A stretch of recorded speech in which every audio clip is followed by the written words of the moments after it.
Bonjour et bienvenue à la classe virtuelle consacrée à la mémoire des victimes de l'Holocauste. Cet événement est organisé par l'Office national du film du Canada en collaboration avec Citoyenneté et l'Immigration au Canada et le Centre commémoratif de l'Holocauste à Montréal. Je suis heureuse de vous accueillir aujourd'hui à cet événement de développement professionnel.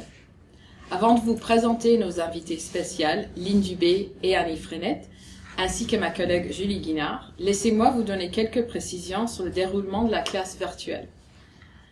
La classe virtuelle dure 1 heure. Il n'y a pas de pause. Les participants peuvent trouver plusieurs des ressources suggérées dans le cadre de la présentation sur onf.ca dans la sélection Journée internationale dédiée à la mémoire des victimes de l'Holocauste. Je m'appelle Jacqueline Seliminski, je suis la coordinatrice des programmes éducatifs au Centre commémoratif de l'Holocauste de Montréal. Je vais être l'animatrice de parler aujourd'hui et j'aimerais bien vous présenter mes collègues. Je commence avec Julie Guinard, à ma droite. Bonjour, moi je suis Julie Guinard, je suis la coordinatrice du musée et des collections au Centre commémoratif de l'Holocauste à Montréal. Lynn Dubé, enseignante en éthique et culture religieuse depuis maintenant 22 ans, 8 ans maintenant à l'école secondaire Marie-Clarac au baccalauréat international. Annie Frenette, je suis enseignante de français et d'histoire du 20e siècle à l'école secondaire Marie-Clarac à Montréal. J'enseigne depuis 11 ans, dont 9 ans à cette école. Sur le côté droit de votre écran, vous avez accès au salon de clavardage. Vous pouvez envoyer des messages publics à tous les participants de la classe virtuelle ou encore envoyer un message privé à certains des participants. Dans quelques minutes, nous allons procéder à un test pour nous assurer que tout fonctionne bien pour chacun de vous. Nous aimerions d'abord rencontrer tous les participants et participantes à cette classe virtuelle. Par conséquent, veuillez taper dans la zone de texte votre nom, votre emplacement géographique, ainsi que la matière que vous enseignez et résumer en une phrase vos attentes par rapport à cette classe virtuelle. Je suis heureuse de faire votre connaissance à tous et à toutes et de savoir ce que vous enseignez. Alors, on va commencer aujourd'hui une présentation. Je vais donner une présentation d'à peu près 10 minutes dans laquelle je vais introduire quelques points clés sur l'Holocauste et après les suggestions ou les conseils sur l'enseignement de l'Holocauste. Et après ça, Lynn et Annie vont élaborer sur le projet. D'abord, il faut bien définir l'Holocauste, qui est l'assassinat systématique de 6 millions des Juifs organisé par l'État nazi et ses collaborateurs entre 1933 et 1945. C'est important de préciser le début de l'Holocauste en 1933 parce que c'est à ce moment-là, en janvier, que Adolf Hitler est nommé chancelier de l'Allemagne. Par la suite, 2 mois après, la première camp de concentration Dachau était établi. Et en avril de cette même année, les Allemands adoptent la loi pour la restauration de la fonction publique professionnelle qui exclut les Juifs et les opposants politiques des universités et des postes fonctionnaires. Il faut dire que tout de suite après, la semaine suivante, des lois touchent aussi les avocats, les médecins et les enseignantes. Et par la suite, on voit en 1935 les lois Nuremberg qui commencent à déraper en Allemagne et au fur et à mesure après dans le reste de l'Europe. Par la suite, les nazis ont tué plus de 1 million parmi ces groupes marginalisés indiqués ici sur le diapo. En 1935, les nazis criminalisent l'homosexualité sous peine de mort. Et au début de la Seconde Guerre mondiale, en 1939, les personnes avec un retard ou des maladies mentales handicapées physiques ont été ciblées pour être assassinées dans le programme qu'on appelle le T4, qui est très important à connaître parce que c'est devenu le modèle pour l'assassiner en masse des Juifs, des Roms et d'autres groupes dans les camps équipés de chambres au gaz que les nazis ouvrirent entre 1941 et 1942. Et en gros, environ 200 000 personnes handicapées ont été assassinées entre 1940 et 1945. Donc, c'est un point très important de savoir au niveau de l'histoire de l'Holocauste. Une question que j'entends souvent parmi les profs, c'est comment ça se fait que Hitler a réussi à créer l'Holocauste. Et je peux dire que l'Holocauste ne serait pas possible sans la collaboration de les pays autour. Les collaborateurs nazis comme dans Slovaquie, Croatie, Bulgarie, Vichy France, ont incité les citoyennes à la haine des Juifs. En Lituanie, on voit aussi en Estonie, Biélorusse, Ukraine. Les gens-là ont formé spontanément des groupes que la SS et la police allemande alors purgé et réorganisé. Dans le début, les membres de ces groupes partisans ou autodéfense ont tué des centaines de Juifs ainsi que les communistes réels et perçus. Donc, comme indiqué clairement sous la diapo, l'Holocauste ne serait pas possible sans la collaboration des individus, des organisations et des gouvernements. On fait des choix. À la fin de la guerre, 6 millions de Juifs ont été assassinés, ou 40% de la population juive mondiale. Il faut dire aussi que la vie juive dans ces pays impliqués ne sera jamais réétablie. Et là, on apprend plus précisément sur ça quand on entend les histoires, des témoignages, des gens qui ont vécu la guerre et qui sont venus au Canada après pour réétablir leur vie. Par où on commence? Souvent, les profs, ils ont un intérêt à lier l'histoire de l'Holocauste par les enjeux contemporains. Alors ici, on voit quelques thèmes liés l'Holocauste et les enjeux contemporains, comme le racisme, l'injustice, la discrimination, qui parlent de la situation actuelle dans le monde, dans notre contexte ici, locaux, malheureusement. Mm-hmm. Par la suite, vous avez plusieurs options au niveau de thématique. L'histoire du Canada, bien sûr, ça dépend à quel niveau vous enseignez. La vie dans les camps, on a beaucoup d'expériences enregistrées par les survivants de l'Holocauste, par les témoignages enregistrés, quand on entend parler de leurs expériences dans les camps. On a toute l'histoire sur l'immigration, comment le Canada a gardé ses portes relativement fermées durant l'Holocauste pour les Juifs qui cherchaient à se réfugier ici. La vie avant et après la guerre, durant et après la guerre. La reconstruction de la vie au Québec. Souvent, on se demande, c'est quoi le lien entre l'Holocauste et l'histoire du Canada? Alors là, à ce moment-là, on peut élaborer sur la vie des gens qui sont venus ici après, à reconstruire leur vie. Et dernièrement, les justes, les gens qui ont risqué leur vie pour protéger la vie des autres. Ce sont des thèmes où vous avez beaucoup plus, mais voilà pour commencer le début. Pour les élèves plus âgés, je vous conseille de les amener à étudier les 8 étapes de génocide selon Gregory Stanton. Alors, comme ça, ils peuvent apprendre les étapes du génocide systématiquement un par un. Par exemple, on regarde la symbolisation, portée de l'étoile jaune ou d'un brassard, comment ils peuvent comprendre comment les Juifs étaient mis du côté et considérés vraiment comme autres, commencé en Allemagne et après dans les pays autour. La propagande était beaucoup utilisée par les nazis, justement pour donner l'image de Juifs qui étaient non humains, la préparation, les étapes du génocide. Bref, vous avez les liens en bas de cette diapo envers les 8 étapes de génocide pour avoir plus d'informations là-dessus.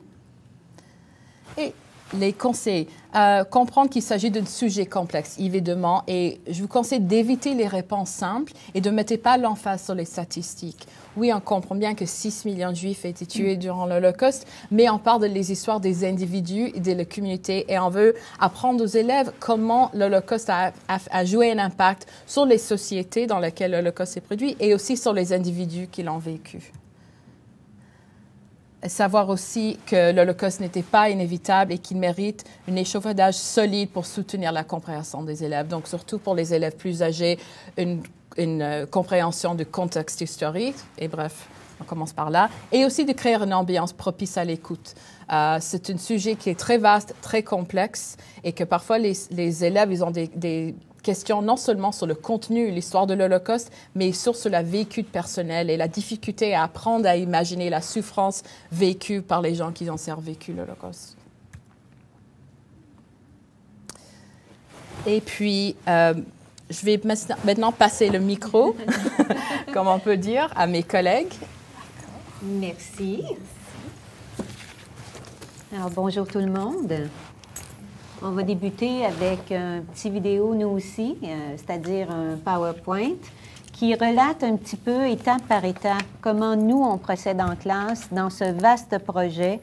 puisque l'Holocauste en tant que tel n'est dans aucun programme. Alors nous, comme nous sommes deux profs d'histoire du 20e siècle, on trouvait que c'était inimaginable de ne pas l'enseigner d'abord et de ne pas l'approfondir justement pour faire une différence, pour faire en sorte, comme Jacqueline le mentionnait, que puisque c'est à la base et puisque c'est dans nos écoles qu'on forme le citoyen de demain, essayer de lui donner les outils, le niveau de conscience et la vigilance pour ne pas participer à un deuxième génocide.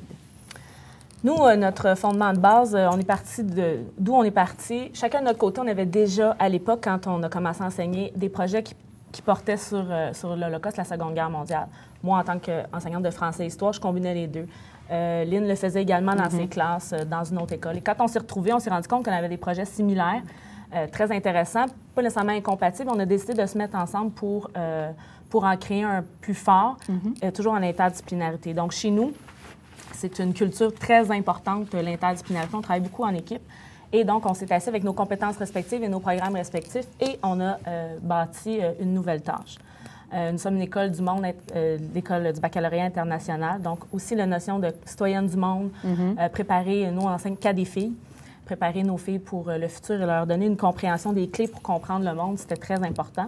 Nos programmes sont lourds, avec beaucoup de matière à passer et on pensait que faire une tâche pouvait, une tâche combinée pouvait être plus signifiante pour les élèves. Et en français, on peut faire à peu près n'importe quoi, y compris en histoire, donc parce qu'on a une polyvalence pour traiter différentes thématiques qu'on ne pourrait pas traiter ailleurs.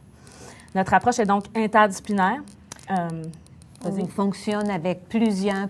On a une multitude de formations derrière nous. On est des vieilles routières. Alors, on a mis à contribution tout ce qu'on a emmagasiné dans notre formation continue en tant qu'enseignante. Alors, d'abord, une approche interdisciplinaire et non pas multidisciplinaire. C'est vraiment l'ensemble des notions sont mis à contribution pour pouvoir arriver à compléter la tâche attendue, la tâche finale. Une orientation aussi explicite au niveau interculturel, l'interculturalisme cherchant surtout à faire en sorte que nos élèves deviennent des citoyens co-responsables dans une société pluraliste, pacifique et féconde.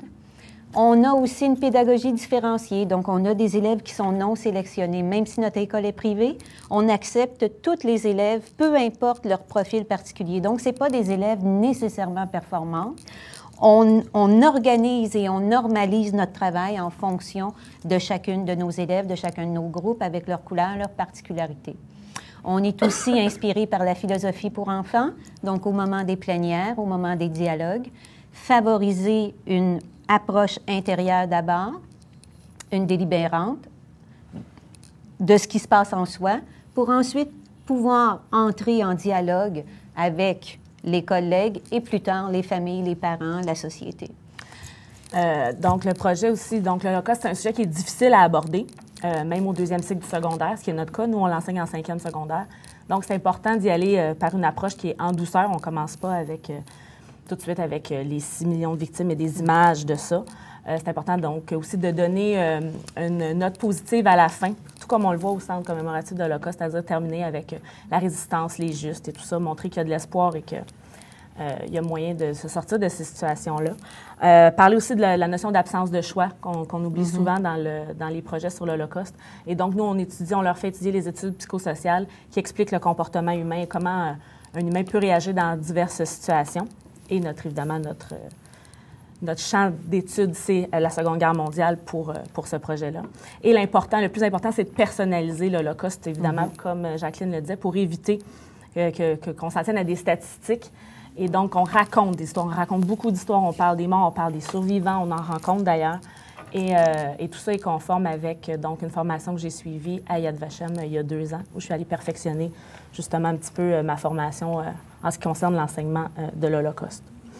Donc, notre projet, nous, s'articule, c'est un projet qui dure environ 6 semaines, qu'on commence au retour des fêtes en janvier, et le moment est choisi parce qu'il est basé sur un roman qui s'appelle « La part de l'autre » d'Éric Emmanuel Schmitt, un roman français qui a 503 pages. Donc, il faut que les filles lisent un peu. Donc, souvent, il y en a qui commencent pendant le temps des fêtes, et quand elles reviennent en janvier, elles ont déjà un petit peu donc le roman en tête quand on commence. Ensuite, c'est aussi le moment où en histoire, moi, j'enseigne la crise économique, la montée donc des idéologies extrêmes de gauche et de droite et la Seconde Guerre mondiale qui suit en février dans mon cours d'histoire du 20e siècle. Donc, ça concorde. En français et en anglais, on commence le texte argumentatif qui nous mène à l'épreuve unique de français aussi au Québec en mai. Donc, parce que notre tâche finale, c'est un texte argumentatif, c'est un texte d'opinion. Et on arrive aussi dans la période charnière où les élèves doivent faire leur choix pour le cégep, leur collège. Et elles doivent donc dire qu'est-ce que je vais faire de ma vie. On est à une grande étape de choix. Et ça est vraiment en lien avec notre tâche qui est la part de l'autre, puisque la prémisse de base est la même pour le roman avec la vie d'Hitler que pour nos élèves de 5e secondaire qui devront faire un choix et vivre avec les conséquences si elles sont acceptées ou pas au cégep. Donc, il y a beaucoup d'éléments dans notre tâche. On ne parlera pas de tout aujourd'hui, mais on a notre tâche finale, c'est une dissertation qui va donc porter sur le roman et aussi sur les principes qu'on va étudier en éthique et culture religieuse. Il y a aussi une portion qui est multidisciplinaire dans notre projet parce qu'on travaille avec les enseignantes d'anglais qui nous donnent un grand support au niveau de l'histoire. Elles vont faire l'histoire de la Seconde Guerre mondiale vécue par les Juifs. Dans le cours d'histoire du 20e siècle, évidemment, je fais toute la portion Seconde Guerre mondiale, mais essentiellement, la tâche interdisciplinaire dont on vous parle aujourd'hui est français et éthique. Et éthique et culture religieuse. Donc, ce roman, vous avez donc une image ici de la pochette. Ça commence par cette lecture-là où on vous dit que Schmitt s'est positionné et il parle du personnage Oni d'Adolf Hitler. Et on tente de cerner la part et d'ombre de lumière qu'il y a en chacun de nous. Donc, l'ambivalence entre l'homme est-il bon ou mauvais. Et le premier chapitre, tout de suite, le personnage est scindé en deux. On a le personnage historique d'Hitler qui se voit refuser aux Beaux-Arts à Vienne pour la deuxième fois. Et il ne peut donc plus se représenter. Donc, son rêve de devenir artiste peintre s'effondre et on le vit avec lui. Et tout de suite après, quelques pages plus loin, on rencontre le personnage d'Adolf H., qui est un personnage inventé par Schmitt, qui, lui, contrairement à Hitler, va être accepté aux Beaux-Arts et va donc pouvoir vivre ce rêve-là. Et à partir de ça, on va suivre deux personnages qui, au début, sont donc semblables, mais qui vont vivre deux vies complètement différentes. Et l'intérêt pour nous en français, en ce qui me concerne, c'est de voir l'évolution psychologique d'un personnage à travers ses choix, à travers ses actions et ce qui va lui arriver. Et du côté du point de vue historique, donc la partie Hitler est totalement véridique et historique, vérifiable. Les faits sont tous exacts. La recherche est très bien faite. Et donc, les élèves peuvent suivre à la fois le récit historique, donc une biographie d'Hitler qui est comestible, parce que c'est difficile des fois de s'approprier un personnage comme celui-là, et à la fois voir, oui, mais si il avait été quelqu'un d'autre, et s'il lui est arrivé autre chose, qui serait-il devenu ou qu'est-ce qui serait arrivé à l'humanité? C'est quelle grande question. On ne peut pas refaire l'histoire. Par contre, ce qui est intéressant, c'est que nous, on leur pose la question. Si tu es refusé dans ton premier choix au cégep en mars, avril, que deviendras-tu? Que se passera-t-il avec toi? Vas-tu devenir dictatrice du Canada? Et là, tout le monde part à rire, dit, bien voyons, ça se peut pas. Bien, c'est exactement ce qui s'est passé avec le personnage d'Hitler, parce que c'était pas son deuxième choix de carrière de devenir chancelier de l'Allemagne. Donc, c'est un peu d'essayer de comprendre l'homme derrière le personnage politique aussi et de voir l'importance des choix ou de ce qui nous arrive dans la vie et comment ça peut avoir un impact sur notre personnalité, notre identité, sur qui on devient. Donc, les élèves sont amenés à réfléchir à ce qui fait qu'on devient une meilleure ou une moins bonne personne selon certains concepts citoyens. Donc, durant 6 semaines, ils vont lire le roman, ils vont voir un paquet de documents, ils vont visiter le musée, ils vont rencontrer des survivants et ils vont étudier des concepts, donc les études psychosociales, qui vont amener à la question finale qu'on leur pose en février. Se pourrait-il qu'une personne de ton entourage ou toi-même, ils peuvent se positionner elles-mêmes, puisse se révéler être le nouvel Adolf Hitler ou tout autre personnage susceptible d'être un dictateur, c'est ça le concept en fait derrière, de la décennie, que tu deviennes volontairement son adepte ou involontairement l'une de ses exécutantes, si ça arrivait encore aujourd'hui. Donc, c'est la question sur laquelle elles doivent se positionner.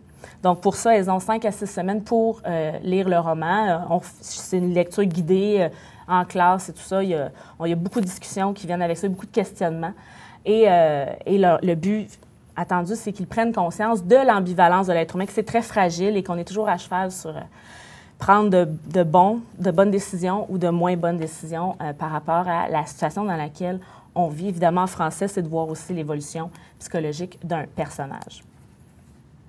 En ECR, maintenant, en éthique et culture religieuse, on est en tâche finale, 5e secondaire, et moi, j'ai le plaisir de leur enseigner durant les quasi 5 ans de leur cheminement secondaire. Donc, je les accueille en secondaire 1, je les fais progresser en 2, secondaire 3, il y a une petite pause, secondaire 4, je les reprends, et en secondaire 5, alors là, c'est l'apothéose.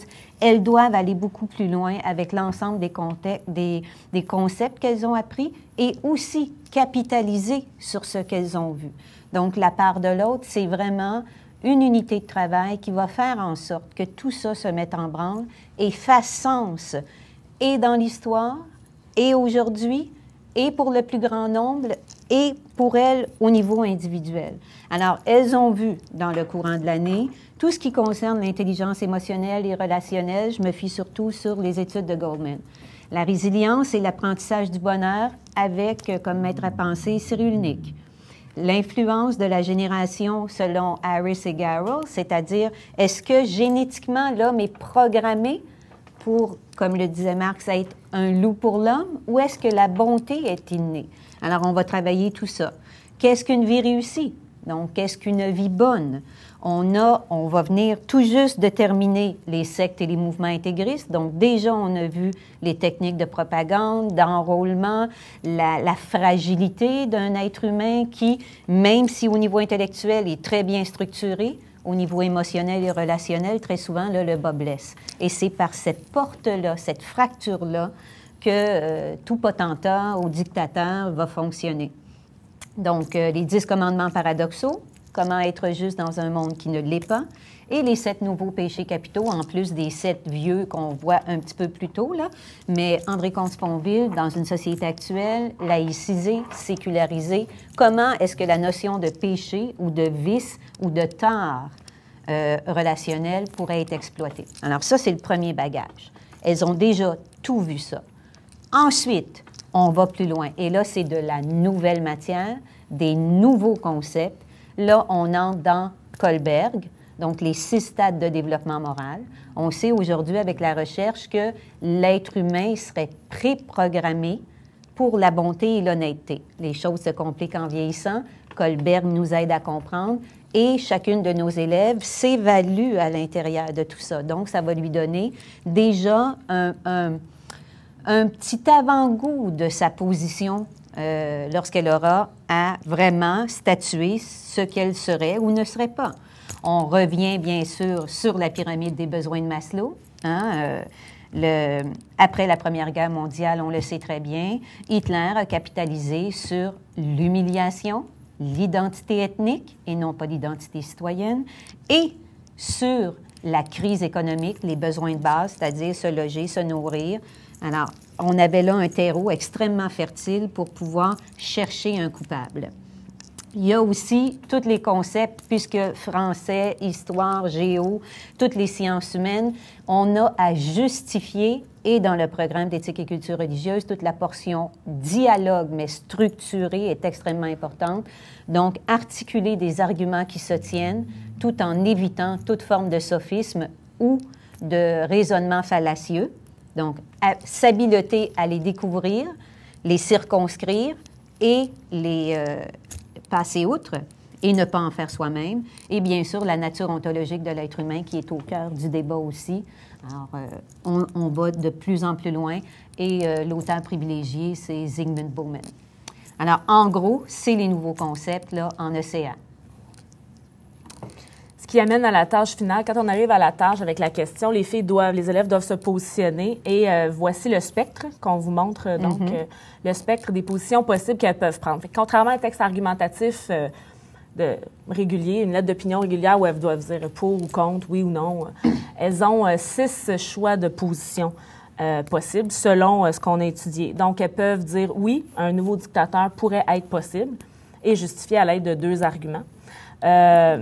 Si tu me permets, oui. Chacune des positions est aussi explicitée en classe. Oui. Alors, n'est pas dictateur qui veut, n'est pas un leader éthique qui veut. Non. Alors, grâce à la chaire d'études de Thierry Pauchamp, les filles étudient aussi les structures, la personnalité, les caractéristiques, les habiletés, les compétences, si on peut parler de compétences de dictateur, là, de chacun des deux extrêmes du spectre. Et entre les deux, plus on se rapproche du centre, plus on se rapproche de la masse. Et ça donne un schéma en 6 positions. Exactement. Donc, elles peuvent aussi dire, oui, je pourrais, ou quelqu'un dans mon entourage pourrait être un exécutant volontaire, donc pour la soif de pouvoir, par besoin de sécurité, etc. Exécutant involontaire, donc le faire, mais malgré lui. Et de l'autre côté du spectre aussi, donc peuvent se positionner comme résistante passive, résistante active ou leader éthique. Mais encore là, il n'est pas leader éthique qui veut, parce que même si on voudrait, même si plusieurs voudraient se positionner comme leader éthique, doivent arriver avec des arguments solides, vérifiables et valables. Donc, c'est pas nécessairement facile comme position à défendre. Mais ce qu'on constate aussi dans ce projet-là, qui est très intéressant, c'est que les élèves ont tendance, malgré le fait qu'on leur permette de pouvoir y aller de manière très objective et de ne pas se positionner elles-mêmes, les élèves ont tendance à répondre avec tout leur cœur. Et elles vont se positionner de manière très, très honnête et elles y tiennent à une position. Et le résultat final est que la majorité, la très grande majorité des élèves vont répondre qu'elles seraient exécutantes involontaires. C'est vraiment la position qui ressort une fois qu'elles ont tout vu, tout étudié du programme. Tu parles des documents audiovisuels? Oui. Alors, tout au long de l'élaboration, chaque élève est encadré. On a des évaluations qui sont intermédiaires et on a aussi une banque de documents audiovisuels. Donc, dans Hitler, ils l'ont lu. On a vu avec Moïse Rock-Thériault en quoi pouvait ressembler un dictateur ou quelqu'un qui abusait de son pouvoir. On transfère avec l'aide de documents sur Hitler lui-même. On va voir aussi dans l'autre bout du spectre quelqu'un en qui elles peuvent s'identifier. On leur présente Sophie Scholl. Donc, la croyance générale était que tous les Allemands étaient identiques et que tous les Juifs étaient identiques. Alors, déconstruire le préjugé et en même temps montrer de façon réelle et véritable à quoi peut ressembler une leader éthique et le prix à payer pour la majorité, c'est la vie. Donc, on voit Sophie Scholl et on a le privilège aussi de recevoir des Allemandes, nous, en classe, par échange interscolaire au baccalauréat international. Et c'est souvent la première fois, parce qu'elles vivent le projet avec nous, d'avoir l'écho de petites filles ou d'arrière-petites filles, d'agents directs qui ont vécu ces événements-là, puisqu'on regarde Sophie Scholl en allemand sous-titré en français, là, on est un petit peu ciné-club. Et c'est vraiment très riche. Les répercussions sont réelles et se vivent là au quotidien 70 ans plus tard. Alors, dans nos différents documents audiovisuels, on a celui-là. On a le cœur d'Auschwitz, qui est présenté aussi et qui nous sert d'introduction à notre visite au Centre commémoratif de l'Holocauste. Moi, je présente la série Apocalypse, évidemment, sur la Seconde Guerre mondiale, et entre autres, le tiré à part d'Adolf Hitler, comment un Hitler a-t-il été possible. Donc, je le présente, évidemment, en français et en histoire, pour comparer avec le roman aussi qui a été vu. Et on en a toute une liste qu'on suggère aux élèves, et il y a une espèce de un ciné-club à l'école, parce que tous les documents sur la Seconde Guerre mondiale sont disponibles, sont sur le bord du tableau. Et les élèves peuvent l'emprunter de nos bibliothèques personnelles. Et donc, on prend les noms et les filles partent avec des films, avec la liste de Schindler, avec Nuremberg pour le procès. Le jeu de la mort. The Wave, la vague. Bon. Donc, ils en ont toute une suite. Et les filles le font de manière volontaire. Et ça roule très bien, le ciné-club, présentement, parce qu'on est en plein dans le projet. Et, évidemment, tout ça est supporté en histoire du 20e siècle dans mon cours sur la Seconde Guerre mondiale. Donc, le contenu spécifique, là, je pense, il commence vraiment quand on part la crise économique de 1929. Et ensuite, on voit toutes les critiques du libéralisme et les idéologies qui vont aller d'un côté et de l'autre du spectre, donc la gauche et la droite. J'explique tout ça. Et on voit la montée donc de l'extrême droite surtout, en Europe, dans les années 30. Je parle beaucoup de l'entre-deux-guerres et évidemment tout ce qui concerne la Seconde Guerre mondiale, les causes des opérations militaires, la participation canadienne pour faire des liens avec notre réalité, la Shoah bien sûr, et les conséquences parce que ça mène au reste de mon cours sur le 20e siècle, donc la guerre froide et tout ce qui s'ensuit, évidemment. Mais ce n'est pas le cœur du projet. Et du côté du anglais langue seconde, donc nos collègues en anglais, elles, vont faire la vision de tout ce qui concerne la réalité juive européenne à l'époque de l'entre-deux-guerres surtout et de la Seconde Guerre mondiale. Donc, ils vont voir justement le concept de l'Holocauste de Shoah. Qu'est-ce que l'antisémitisme, d'où ça part, que c'est pas arrivé en 1933, que ça existait bien avant. Ils vont voir différents concepts de l'Allemagne nazie, la vie dans les ghettos, et ils vont aborder plus en détail la solution finale. Évidemment aussi la résistance juive et non juive, les justes parmi les nations et toutes les conséquences qui viennent avec. C'est un gros morceau en histoire qui vient nous supporter dans dans toute la théorie de la Seconde Guerre mondiale qui n'est pas nécessairement abordée directement dans nos cours.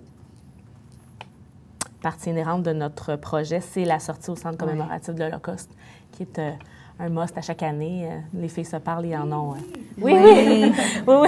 C'est toujours une super belle journée si jamais vous avez l'occasion de passer à Montréal pour ça. Donc, ça dure environ 1h30 à 2 heures à l'intérieur du musée en visite guidée, où on leur fait passer à travers tout le musée. Et ensuite, la cerise sur le Sunday, c'est le témoignage d'un survivant qui est toujours extrêmement marquant pour les élèves, de rencontrer, d'avoir la chance de parler, de questionner, d'approcher quelqu'un qui a vécu les événements, en première ligne, ça malheureusement. enracine dans la réalité du quotidien quelque chose qui, sinon, pourrait paraître éloigné et plus du tout pertinent pour leur vie.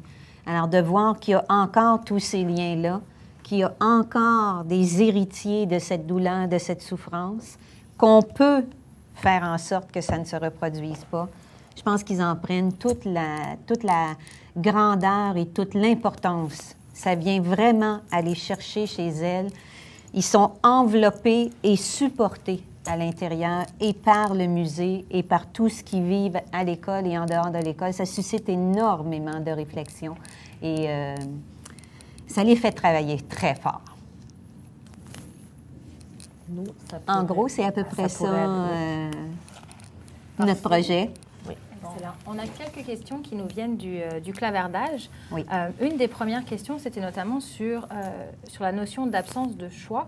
Et on avait des profs qui aimeraient avoir quelques références en psychosocial sur cette question. Je pense que c'est Annie qui avait commencé à en parler. Des références pour l'absence de choix.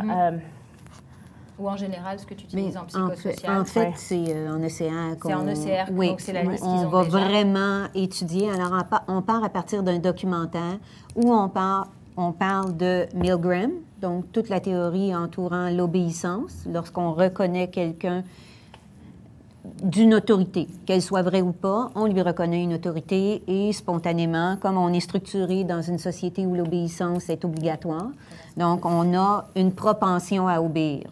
Ensuite de ça, le pouvoir de la situation de Philippe Zimbardo, avec son expérience qu'il a faite dans la fausse prison de Stanford. Et là, on va voir encore une fois le pouvoir de la situation à transformer pour le pire, dépendamment de où on est dans l'équation, ou bourreau, ou victime, ou témoin. Et l'effet témoin, donc l'effet Kitty Genovese, qui, elle, a été étudié par Darley et Latané, qu'on va appeler ensuite l'effet témoin. Donc, quand les élèves abordent les études psychosociales, elles deviennent conscientes qu'à l'intérieur de nous, qu'à l'intérieur de notre cerveau, il y a des mécanismes qui sont plus ou moins conscients, plus ou moins puissants, dépendamment de où on en est dans notre pyramide des besoins de Maslow, quel est notre niveau de développement au niveau du jugement moral et quelles sont les interférences qui viennent saboter, nuancer notre capacité à agir moralement. Donc, Zimbardo, Milgram et Darley et Latané. Okay. Et le documentaire dont tu parlais, que tu utilises en début, est-ce que tu pourrais citer C'est l'expérience humaine entre brutalité et lâcheté. Et ils ont un travail, chaque élève a un travail à faire pour approfondir ce documentaire. Donc, par elle-même, aller voir où c'est fait, quand c'est fait, qui sont ces hommes, quelles sont les conclusions, est-ce que c'est encore valide aujourd'hui, est-ce que ça a été invalidé, est-ce que ça a été nuancé. Et à partir de là, bien, elle se rend compte, là, simplement à regarder les nouvelles, qu'effectivement, c'est encore très, très d'actualité. Pour ajouter, là, dans la notion d'absence de choix, il y a aussi la vision par rapport aux Juifs. Parce qu'on sait souvent, un des préjugés qui revient beaucoup par rapport à l'Holocauste, c'est les Juifs n'ont rien fait. Les Juifs auraient pu faire quelque chose, ils n'ont rien fait. C'est pas vrai que les Juifs n'ont rien fait, là. Et il faut rectifier ça en classe. Et une des choses qu'il faut expliquer, c'est justement qu'ils ne pouvaient pas faire de bons choix.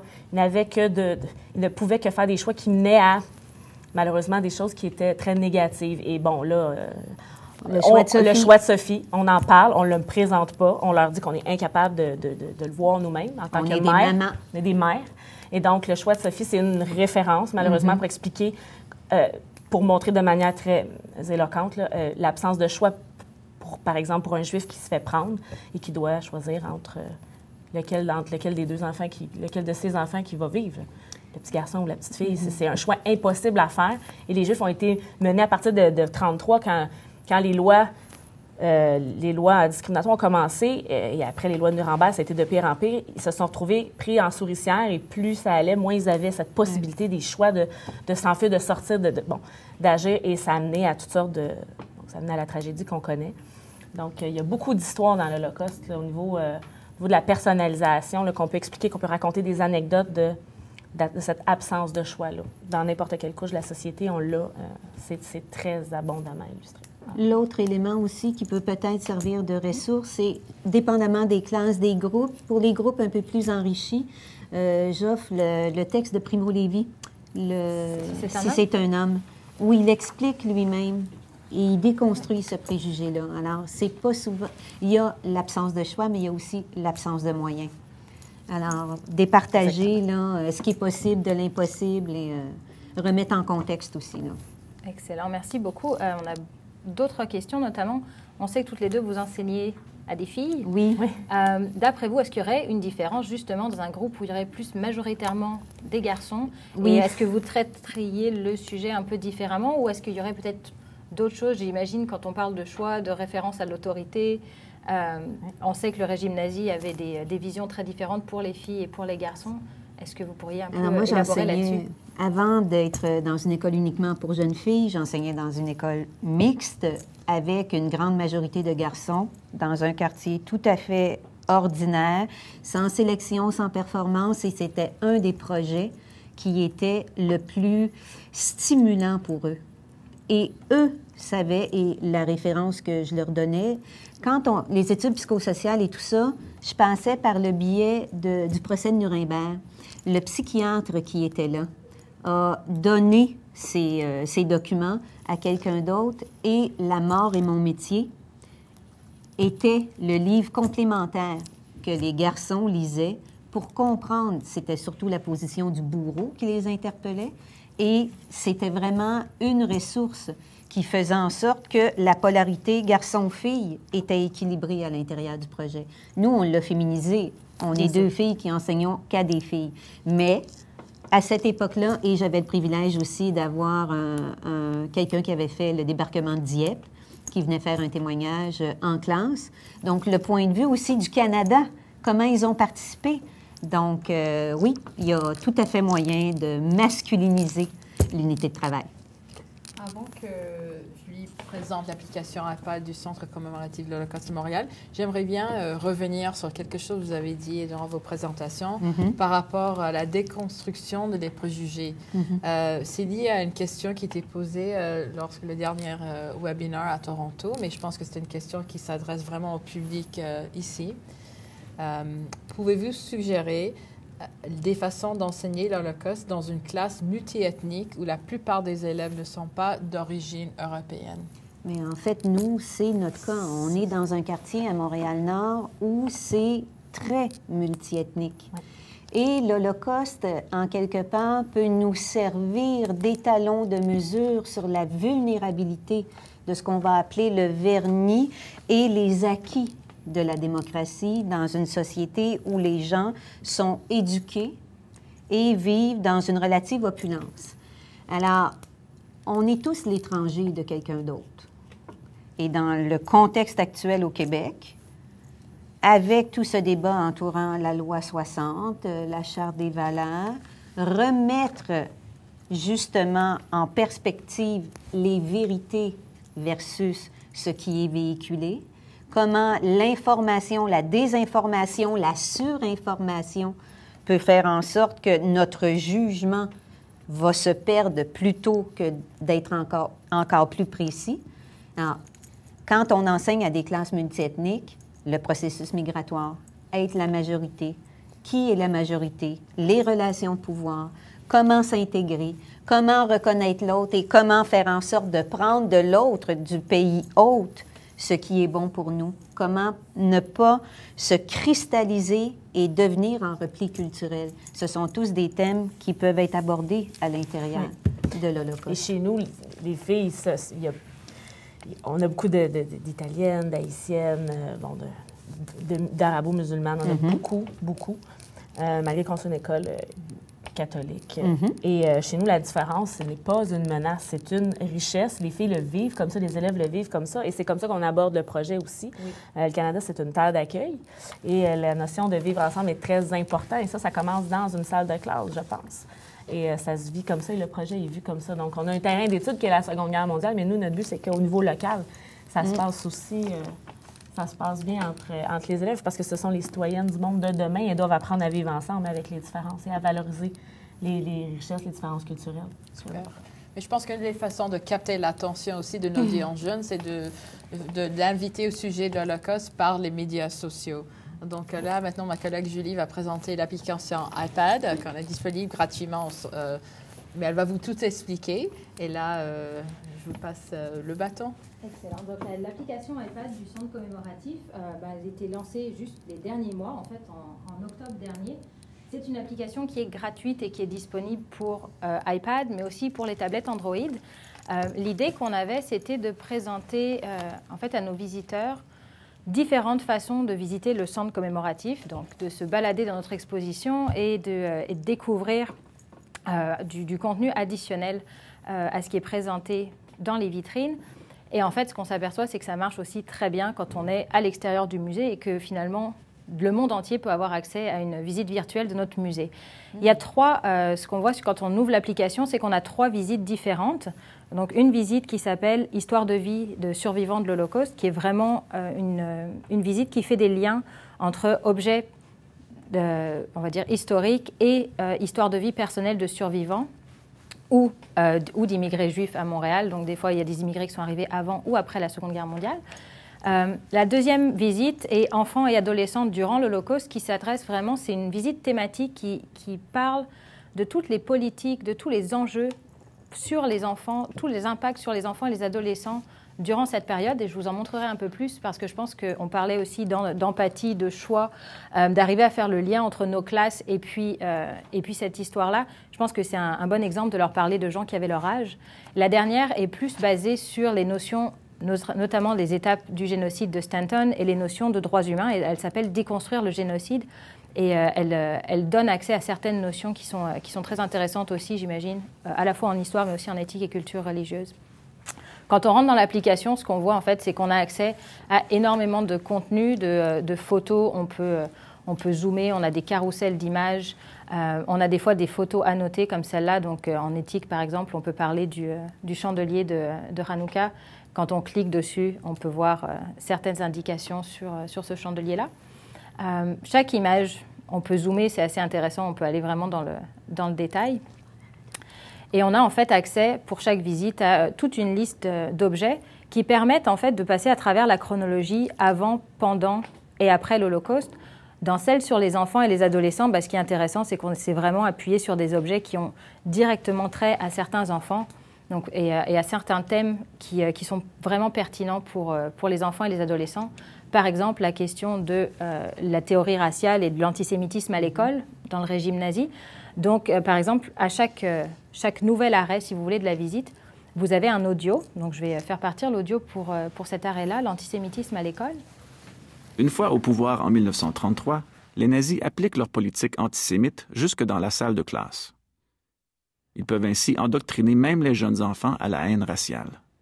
Les instituteurs et les manuels scolaires représentent les Juifs comme des êtres appartenant à une race inférieure et des ennemis de la nation allemande. Cette photographie dépeint les enfants juifs forcés de se tenir devant un tableau noir qui dit « Le Juif est notre pire ennemi. Méfiez-vous du Juif ». Alors, ce qu'on voit, c'est qu'on a cet audio qui nous donne un peu le contexte. On a des différentes images issues d'objets ou de photographies historiques, mais on a aussi des témoignages de survivants. Donc, on est allé chercher dans nos collections. On a une des plus grandes collections de témoignages de survivants au pays. Et donc, par exemple, ici, on a le cas de Ursula Feist qui nous raconte le cours de théorie raciale à l'école. The race theories were taught. Yeah. They started with race theory. And a professor came to teach, and he didn't know the class. And the clue wasn't a class. And that was very stupid of him. So, he came and he looked at the class, he looked at the whole classroom, and he pointed to me. And he said, you, come. And I mean, my heart was just thinking, I'm so old enough to know that this couldn't end well. And he started to tell the class, now here, this girl has blue eyes, she's got a straight nose, she has a beautiful smile, she has blonde hair, some of it is curly. Here's a typical Aryan girl. Mm-hmm. Donc, ce qu'on voit, c'est donc cet exemple de Ursula qui, même si elle est juive, représente le stéréotype parfait de l'Aryenne. Et donc, ça se finit assez mal d'ailleurs pour elle à l'école. Mais donc, on a donc ce qu'on a voulu faire, on a différents exemples. On n'a pas voulu seulement parler des enfants victimes ou des enfants juifs. On est allé chercher les autres victimes aussi. Donc, on sait que pendant le régime nazi, et notamment pendant la Seconde Guerre mondiale, les enfants roms, les enfants romas donc, sont aussi persécutés et tués. On sait qu'il y a toute une série de mesures contre les enfants handicapés. On sait qu'il y a des mesures eugénistes avec les jeunes Polonais. Donc on a différents exemples de ces autres victimes, mais qui étaient aussi des enfants et des adolescents. Et évidemment, on va aller voir l'expérience des enfants dans les ghettos, l'expérience des enfants dans les camps, qui sont des expériences très différentes finalement de celles des adultes, parce qu'ils ont encore moins de choix et encore moins de pouvoir, on va dire, face à ce qui se passe autour d'eux. Et donc, à chaque fois, vous avez moyen d'avoir des objets du musée, comme par exemple cette carte de prisonnier qui est assez impressionnante, qui est un très jeune prisonnier d'Auschwitz et du camp de Buchenwald, qui a réussi à survivre à son incarcération et qui vit encore aujourd'hui à Montréal. Donc, chaque fois, on a aussi ce lien. On parle de l'histoire de l'Holocauste, mais il ne faut pas oublier que ces gens qu'on voit dans ces images, dans ces objets, dans ces vidéos, ce sont aussi nos voisins ici encore à Montréal. Ce sont les gens avec qui on travaille au centre. Donc il y a un côté aussi très personnel avec cette application-là. Moi, je vous encourage vous pouvez la télécharger gratuitement. Les informations sont sur le site du centre commémoratif. Elle est disponible sur iTunes et sur le Google Store d'Android. Donc, n'hésitez pas à la télécharger, à tester dedans et à vous référer au centre si jamais vous avez des questions. Mais on espère que ça va être une ressource aussi à l'extérieur du musée et notamment dans les classes si c'est possible de l'intégrer. Certainement. Et pour continuer la discussion sur les outils disponibles pour les profs, là, au Centre commémoratif, sur notre site web, vous allez trouver gratuitement, vous pouvez télécharger les outils. Il y en a deux pour le primaire, il y a le public primaire qui est avec nous aujourd'hui, le cœur d'Auschwitz et aussi la valise d'Anna. Et là-dedans, vous allez trouver les compétences, le MELS, comment introduire le sujet de l'Holocauste à un jeune public. Dans le cas de Valise d'Anna, par l'histoire d'une jeune fille de leur âge et en même temps l'arrivée du nazisme en Tchécoslovaquie. Pour le cœur d'Auschwitz, c'est une histoire de courage, de résistance, de l'amitié et ça encourage les élèves à faire les liens entre le présent et le passé et à savoir l'Holocauste. Donc là, vous pouvez télécharger les deux à partir du site web avec le lien en bas. Par la suite, vous avez deux options pour l'école secondaire cycle 1. À votre gauche, des 6 mois de l'histoire. C'est pour le cours d'histoire et éducation à la citoyenneté. Là, les élèves apprennent les caractéristiques géographiques et sociales du Pays-Bas, l'histoire de l'Holocauste aux Pays-Bas et la libération par l'armée canadienne. Et un des objectifs principaux, c'est que les élèves découvrent l'impact de l'antisémitisme et des mesures anti-juives sur la vie des 3 survivants de l'Holocauste d'origine néerlandaise qui résident à Montréal, qui sont venus à Montréal après la guerre. Et l'activité principale, c'est que les élèves créèrent leur propre bande dessinée. On utilisait les faits d'historique et d'artefacts afin de reconstituer le passé. Et dernièrement, on a enquête dans les archives pour le cours de monde contemporain secondaire 5. En fait, c'est un comparatif entre l'Holocauste et le génocide au Cambodge. Là-dedans, vous avez beaucoup d'artefacts, les témoignages des survivants de l'Holocauste. Et le but de cet outil, si vous voulez, c'est que les élèves maîtrisent des concepts centraux de génocide, intervention et droit. Et là encore, c'est tout téléchargeable à partir de notre site web. Et sur la dernière page, vous avez d'autres liens très utiles pour vous au niveau de l'enseignement, le ligne de temps que vous avez mentionné aussi dans votre PowerPoint, tout en français, beaucoup de ressources. Et j'aimerais dernièrement terminer avec peut-être un dernier commentaire de notre salon de clavardage. Les professeurs sont très... J'ai envoyé un peu toutes les ressources qu'on avait. On a des profs qui nous disent que quand même tous les enfants du Québec devraient vous avoir comme enseignante. Je pense que vous allez peut-être faire des nouveaux adeptes, mais j'espère que ça montre en tout cas que c'est possible. Puis moi, je trouve que le travail interdisciplinaire et voir des enseignants qui travaillent de façon aussi intégrée toutes les deux, c'est sûr que les élèves doivent ressortir de ces cours-là transformés, mais en tout cas très enthousiastes. J'imagine que les réactions sont bonnes. Les réactions sont extrêmement positives. Elles ont, même si le travail n'est pas à la hauteur de ce qu'elles espéraient, lorsqu'elles reviennent dans 1 an ou dans 2 ans, ils reviennent nous voir régulièrement à l'école, c'est merci, merci, merci, merci madame, merci madame. On se sent tellement mieux et tellement meilleur d'avoir passé entre vos mains. Alors ça, c'est la plus belle paye pour des enseignants. Donc on a vraiment un impact à long terme. Ah oui. C'est ce qui est assez oui. Elles le voient plus rendu dans leurs cours de philosophie, dans leurs cours... rendu au cégep, puis elles voient une autre chose. Mais on le voit aussi maintenant. Là. Oui. Il y a des cohortes qui sont plus allumées aussi, puis c'est quelque chose qui... C'est une tâche qui est vraiment concrète, qui est vraiment authentique, et les élèves s'investissent vraiment plus à fond que ce qu'on leur demande, en fait, de faire. Et il y a toutes sortes d'impacts humains qui viennent au quotidien. Oui. À tous les jours. À voir. Ouais, il y a même une jeune fille, si j'ai le temps d'une anecdote, qui est revenue en me disant, vous savez, elle était rendue à l'université. Madame Dubé a dit, je suis intervenue en classe parce que notre enseignante nous a donné une anecdote personnelle comme étant comptabilisable comme un fait, pouvant servir à un argument. Alors, je lui ai fait reprendre son plan de cours, madame, et j'ai gagné. Excellent, vérifie ses sources. Et voilà, C'est des compétences pour la vie. C'est des compétences pour la vie. Au-delà du sujet. Julie, vous, là, pour terminer, j'aimerais juste saisir peut-être les derniers commentaires. Peut-être je vais commencer par Julie. Mes commentaires à moi sur la session, écoute, moi je pense que ce type de présentation-là qu'on est en train de faire, où on essaye aussi de se mettre en commun à la fois les enseignants et des musées comme le nôtre, je trouve que c'est très important et qu'il faut que ce soit sur un sujet comme le nôtre, mais sur d'autres sujets aussi. Moi, j'encourage les enseignants à aller un peu au-delà de leur zone de confort et d'aller chercher dans, par exemple, les musées, des ressources qui peuvent leur être utiles. On développe énormément d'outils pédagogiques. On travaille avec les profs pour les développer. Il ne faut pas hésiter à venir nous voir aussi avec des besoins et des demandes. Et je pense que vous êtes un très bel exemple. Je sais que vous venez au musée, mais je sais que vous utilisez plein d'autres ressources. Mais c'est vrai que je trouve qu'il ne faut pas hésiter à sortir de la classe. Et quand on ne peut pas forcément amener ses élèves en dehors de la classe, il ne faut pas hésiter à aller chercher vers les musées et les centres d'éducation d'autres ressources qui sont développées parce que c'est notre travail et on s'enrichit les uns les autres de ce partage. Parfait, ça résume bien ce que je voulais dire aussi. Donc, je vous passe le micro, peut-être 1 minute de chacun, juste des mots de clôture. Expérience fantastique à reconduire sans faute. C'est sympathique. On entre en contact avec d'autres enseignants et personnellement, je pense que Annie aussi pourrait dire la même chose. On voudrait juste pouvoir, nous aussi, faire une communauté de recherche encore plus élargie et contribuer à faire avancer notre humanité. Et notre passion. Oui. Voilà. La présentation d'aujourd'hui est filmée. Elle sera disponible sur le site de l'Office national du film.